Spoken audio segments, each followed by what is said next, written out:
Scam part 2 வீடியோல நீங்க வந்திருக்கீங்க. நீங்க பார்ட் 1 வீடியோ பார்த்துட்டு கண்டிப்பா பார்ட் 2 வீடியோ வந்திருப்பீங்க. அல்லது நான் பார்ட் 1 பார்க்கல அப்படின்னா நேரா டிஸ்கிரிப்ஷன்ல போனீங்கன்னா லிங்க் இருக்கும், அல்லது வீடியோவோட எண்ட்ல லிங்க் இருக்கும். ஆர் உடனே பார்க்கணும் அப்படின்னா சேனல்ல போனீங்கன்னா இன்ஃப்ளூயன்சர் ஸ்கேம் இருக்கும், அதை நீங்க பார்க்கலாம். வீடியோக்குள்ள போறதுக்கு முன்னாடி நீங்க கேட்ட கேள்விகளுக்கு நான் ஆங்கரா பதில் சொல்ல கடமைப்பட்டிருக்கிறேன்.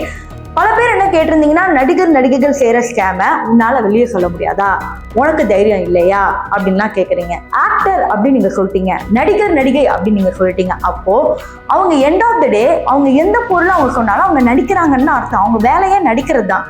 ஆனா இன்ஃப்ளூயன்சர்ஸ் அப்படியே ஏமாத்துறாங்க. ஃபேமிலிஸ், ஹேடேஸ், பிரதர்ஸ், சிஸ்டர்ஸ், செல்லோ, புஜ்ஜி அப்படின்லாம் பேசுறாங்க. ஸோ அதை பார்க்கும் போது பர்சனலாக நம்ம இன்ஃப்ளூயன்சர்ஸோட கனெக்ட் ஆகுறோம். அதாவது நம்ம வீட்டு பக்கத்து பொண்ணு மாதிரி இருக்கும், அது எடுத்துட்டு வந்து பேசுதுன்னா ஓகே இந்த பொண்ணு சொல்றதை நம்பலாம் அப்படிங்கிற ஒரு பிம்பம் இருக்கும். இதுவே ஆலியா பட் எடுத்துட்டு வந்துட்டு ஏதாவது ஒரு பொடி எடுத்து போஸ்டா நம்புவீங்களா? நம்ப மாட்டீங்க. இதுவே நான் ஒரு இன்ஃப்ளூயன்ஸராக இருக்கிற பட்சத்தில் இந்த மாதிரி என் ஸ்கின்ல இவ்வளோ பிம்பிள் இருக்கு, நான் எடுத்து போடுறேன், இது போட்டோன்னே எவ்வளோ பிரைட்டா இருக்கு, நீங்க லிங்க் கேளுங்க, நான் உடனே உங்களுக்காக அனுப்பி வைக்கிற சொல்லும் அப்படின்னு சொன்னா நீங்க நம்புவீங்களா? மாட்டீங்களா? இதுதான் இன்ஃப்ளூயன்சர் ஸ்கேம்கான முதலடியா நான் வச்சது. சரி, ஒருவேளை உங்களுக்கு ஆக்டர் ஸ்கேம் பத்தி பேசணும், எந்தெந்த ஆக்டர் இதை பண்ணிருக்கிறாங்க, ஆனா அவங்க வந்து நிஜ லைஃப்ல அந்த சாப்பிட்றதுலாம் எடுத்துக்க மாட்டேங்கிறாங்க அப்படின்னு நீங்க பலது சொன்னீங்க இல்லையா? அது வேணும்னா நீங்க எஸ்ன்னு கமெண்ட் பண்ணுங்க, வேணும்னு கமெண்ட் பண்ணுங்க. அதற்கும் ஒரு வீடியோவை ரெடி பண்ணி இந்த டேப் தமிழ் சேனல்ல போட்டுறோம். நாங்க யாரை பார்த்துமே பயப்படணுங்கிற அவசியம் கிடையாது. ஸோ வாங்க வீடியோக்குள்ள போகலாம். நான் உங்கள் சிவரஞ்சனி, டேப் தமிழ்ல இருந்து. இப்போ நம்ம ஃபர்ஸ்ட் பார்க்க போகிறது சஞ்சனா. ரீசெண்டாக டேண்ட்ரஃப் போகிறது எப்படி அப்படிங்கிற மாதிரி ஒரு ஷாம்புவை ப்ரொமோட் பண்ணியிருப்பாங்க.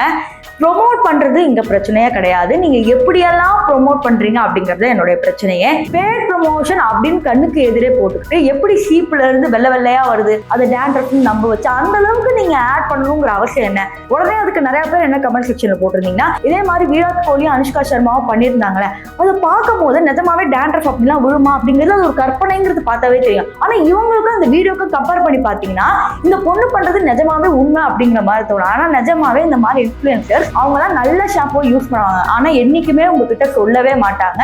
உங்ககிட்ட தலையில கட்டணும் அப்படிங்கிறதுக்காக இவங்க பேட் ப்ரொமோஷனுக்கு காசை தன்னோட பையில போட்டுட்டு கேவலமான ஷாம்புஸ் உங்ககிட்ட வந்து பெர்ஃபார்ம் பண்ணி கொடுத்துட்டு இருப்பாங்க. அடுத்து நம்ம பார்க்க போறது தர்ஷினி. இவங்களும் ஒரு ஃபேமஸான இன்ஃப்ளூயன்சர்ஸ் தான். முடி நீளமா இருக்குன்ற ஒரே காரணத்துக்காக முடிக்காக நான் அதை பண்ணேன், இந்த சீரம் போட்டேன், அந்த சீரம் போட்டேன் அப்படிங்கிற மாதிரி. இப்போ உங்களை எதுக்காக ஃபாலோ பண்றாங்க? நீங்க போடுற கண்டென்ட், என்னோட வாழ்க்கையில் இப்படிலாம் நடந்துச்சு, நான் இவ்வளவு கஷ்டப்பட்டேன் அப்படின்னு எமோஷனலா கண்டென்ட் போட்டு மக்களை உங்க பக்கம் இழுக்கிறீங்க. ஆனா அதே சமயம் நீங்க என்னோட முடிக்கு நான் போட்டேன், என்னோட கிரே ஹேர் போறதுக்கு இந்த சீரம் போட்டேன், நான் இந்த ஷாம்பு போட்டேன் அப்படின்னு ஒவ்வொரு தடவையும் உங்க மக்களை ஏமாத்தும் போது உங்களுக்கு எல்லாம் மனசுல வந்து பூசலையா? நீங்க எவ்வளவு தூரம் கஷ்டப்பட்டு வரீங்க, உங்களை விட கஷ்டப்படுற அளவுக்கு தானே ஒவ்வொரு பெண்களும் இருப்பாங்க. இந்த வாட்டி என்னன்னா ஹேர் ஃபால் அப்படிங்கிறது ஒரு பெரிய பேசும் பொருளாச்சு. என்னன்னா முடி கொட்டுதே அழுகிறவங்க எல்லாம் நான் இன்ஸ்டாகிராம் கண்டென்ட்ல பாக்குறேன். ஸோ அந்த மாதிரி இருக்கிறவங்க உங்களை ஃபாலோ பண்ணும் போது அத்தனை பேர் லிங்க் போடுறாங்கன்னா எதுக்காக போடுறாங்க? எனக்கும் கொஞ்சம் முடி வளராதா, உங்களை மாதிரி இருக்காதான்றதுக்காக ஆசைப்பட்டு கேட்கறாங்க. ப்ரொமோஷன் பண்றது தப்பே இல்லை, ஆனா நார்மலா ப்ரொமோஷன் பண்ணிட்டு போனா இந்த பிரச்சனையே கிடையாது. ஆனா இதை போட்டுதான் நான் இப்படி இருந்தாலும் ஒரு எக்ஸ்பெரிமெண்டல் மாதிரி நீங்க ஃபேக்கா பண்றதுதான் எல்லோருடைய கோபத்தை தூண்டுது. அடுத்து நம்ம பார்க்க போறது கொடுவாய் அன்பு. இவனுக்கு என்ன தெரியுமா பிரச்சனை? ஆரம்பத்துல இருந்தே தளபதியோட அந்த ரொம்ப சோகமான மியூசிக் எடுத்து போட்டுருணும். அவனோட ஸ்டோரியில இருந்து அவனோட வீடியோல இருந்து அந்த மியூசிக் இல்லாம இருக்கவே இருக்காது. ஸோ அப்படி போட்டு மக்களை வந்து இவர் வந்து கவர்ந்துருவாரு. இதுல என்ன எனக்கு சிரிப்பா இருக்குன்னா, பெரிய மனுஷனுங்களாம் எப்படி இந்த குட்டி வாண்டை பார்த்து நம்புறாங்க அப்படின்னு தெரியல. எல்லாருக்கிட்டையும் போய் ஒர்க் ஃப்ரம் ஹோமு, நீங்க வேலைக்கு வாங்க, 5000 போடுங்க, 10,000 எடுத்து கொடுக்குறேன் அப்படிங்கிற மாதிரி ஸ்கேம் பண்றது. பெரிய பெரிய இன்ஃப்ளூயன்சர்ஸ் கிட்ட எல்லாம் போயிட்டு நீங்க ஒரு 2000 ரூபாய் அனுப்புங்க, நான் திருப்பி அனுப்பிச்சிடுறேன்னு சொல்லி வாங்கினதுக்கு அப்புறம் பிளாக் பண்றது. போன் பண்ணி என்ன தம்பி ஸ்கேம் பண்ணிட்டியா, என்னப்பா அப்படின்னு ஃபர்தர் இன்ஃபர்மேஷன் கேட்டா போனே எடுக்கிறது இல்ல, வேற எவங்கிட்டயாவது கொடுக்கறது. இதுல வந்து நிறைய பேர் வந்து கொஞ்சம் சொல்றாங்க வேற, இந்த பையன் வந்து விக்டிம் தான், அவங்க அம்மா அப்பா தான் எல்லாரும் பண்றாங்க. எல்லாரும் மேலே கருணை காட்டதை வந்து ஃபர்ஸ்ட் ஆஃப் ஆல் ஸ்டாப் பண்ணும். அடுத்து நம்ம பார்க்க போறது இன்ஃப்ளூயன்சர் நிஷா. யூடியூப்ல மோனே அப்படின்னு நிறைய பேர் பெருமையா கூப்பிடுவாங்க. இவங்க பல ட்ரெஸ் போட்டு காமிக்கிறாங்க, இந்த மாதிரி இங்க இருந்தா நான் ட்ரெஸ் வாங்கியிருக்கேன் அப்படின்னு சொல்லி ப்ரொமோஷன் பண்றாங்க. அகைன் சொல்றேன், நீங்க ப்ரொமோஷன் பண்றது எனக்கு பிரச்சனை கிடையாது, கீழே ஆடு அப்படிங்கிறது போடணும். நீங்க ஒரு வாட்டி ட்ரெஸ் போட்டு பார்த்துட்டு திருப்பி ரிட்டர்ன் கொடுத்துட்டு அந்த காசு எடுத்து உங்க பேக்கெட்ல போட்டுப்பீங்க. ஆனா மக்கள் கிடையாது, ஒரு ட்ரெஸ்ஸை பிடிச்சிருக்கு அது வாங்கியிருக்குன்னா கிட்டத்தட்ட 2-3 வருஷம் வரைக்கும் அதை போட்டுக்கிட்டே இருப்பாங்க. அவங்களை எப்படி போய் ஏமாற்ற முடியுது? நாட் ஒன்லி ஹர், பிரிக்கியா எடுத்துக்கோங்க, இவங்களும் அதே மாதிரி தான் மீஷோ ட்ரெஸ் அப்படின்னு சொல்லி பல தடவை வந்து அந்த ஹால்லாம் போடுவாங்க. என்னைக்காவது ஒரு வாட்டியாவது இந்த குவாலிட்டி இப்படிதான் இருக்குன்னு கிட்ட வந்து கேமரால காமிச்சிருக்காங்களா?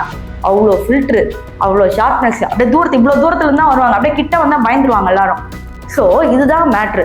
உங்களை எவ்வளோ தூரத்துக்கு மூளை செலவை செஞ்சு ஏமாத்தணுமோ, இப்போ புதுசாக அந்த ட்ரெஸ்ஸை உள்ளே வந்து கொண்டு வந்துட்டு குவாலிட்டி லெஸ் ட்ரெஸ்ஸை வந்து இது பண்ணிட்டு இருக்காங்க. அதில் ஏமாந்து போன ஒரு பர்சனும் நானே.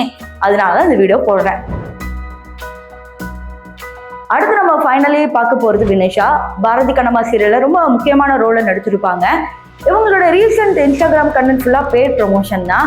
அட்லீஸ்ட் இவங்க கொஞ்சம் யூஸ் பண்ணி பார்க்குறாங்க. That is not at all problem here. ஆனால் ஒரு சில ப்ராடக்ட் அவங்களுக்கே வந்து நல்லா இருக்காது. ஆனால் அது நல்லா இருக்கிற மாதிரி ஒரு மேனிப்புலேட் பண்ணுறது எனக்கு என்னமோ தப்புன்னு தோணுது. ஃபார் எக்ஸாம்பிள், ஒரு பிராண்டோட ஒரு ஃபவுண்டேஷன் வந்து யூஸ் பண்ணுறாங்க. அவங்களுக்கு அது திட்டா வெள்ளையாக தெரியுது. ஆனால் அதையே மேனிப்புலேட் பண்ணி சொல்லணும், ஸ்கின்னோட ஸ்கின்னாக போகுது, அப்படியே ஸ்கின்னோட கலக்குது, அப்படியே ஒரு பிரைட்னஸ் கொடுக்குது. எதுக்கு? ஏன் இந்த மாதிரி ஃபவுண்டேஷன் போட்டுட்டு உங்களால் சீரியலில் ஒரு சீன் நடிக்க முடியுமா? இல்லை ஒரு அவார்ட் ஃபங்க்ஷனுக்கு போயிட முடியுமா? இல்லை ரோட்டில் போய் அட்லீஸ்ட் மளிகை சாமான் வாங்க முடியுமா?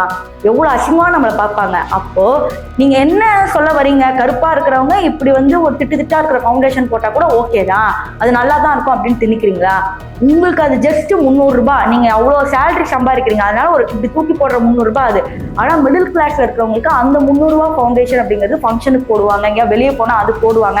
இப்போதான் கொஞ்சம் கொஞ்சமாக புவர்லேருந்து ரிச் கிளாஸ்லேருந்து எல்லாருமே ஃபவுண்டேஷன் இதெல்லாம் யூஸ் பண்ணுறாங்க. ஸோ அப்படி நீங்கள் பண்ணும் போது டார்கெட் பண்ண வேண்டியது என்னென்ன ப்ராடக்ட்ஸ் நல்லா இருக்கு, அதை எப்படி நம்ம சொல்லலாம், இதில் என்னென்ன டிஸ்அட்வான்டேஜஸ் இருக்கு அப்படிங்கிற மாதிரி ப்ரொமோட் பண்ணுவோம். ஸோ இன்ஃப்ளூயன்சர் ஸ்கேம் பார்ட் 3 வேணும்னா கமெண்ட் பண்ணுங்க. உங்களை யாராவது ஸ்கேன் பண்ணியிருக்காங்க அப்படின்னு தெரிஞ்சாலும் எனக்கு கமெண்ட் பண்ணுங்க. இதையும் தாண்டி எங்கள் இமெயில் ஐடியும் கீழே கொடுத்துருக்கேன், ஃபோன் நம்பரும் கீழே கொடுத்துருக்கேன். நீங்கள் மெசேஜ் பண்ணலாம், ஆர்எல்ஸ் இமெயிலில் வந்து மெயில் பண்ணிடலாம். அந்த ஸ்கேம் எடுத்து டேரெக்டாக பேசுவேன். இதுக்கப்புறம் இன்ஃப்ளூயன்சர் ஸ்கேம் பண்ணணும்னு நினச்சிங்கன்னா டேரெக்டாக இந்த வீடியோவில் வந்துடுவீங்க. அதுக்கப்புறம் மக்கள் உங்கள் ப்ராடக்டை நம்பி வாங்க மாட்டாங்க. இது ஒரு வார்னிங் வீடியோவாகவே போஸ்ட் பண்ணுறேன்.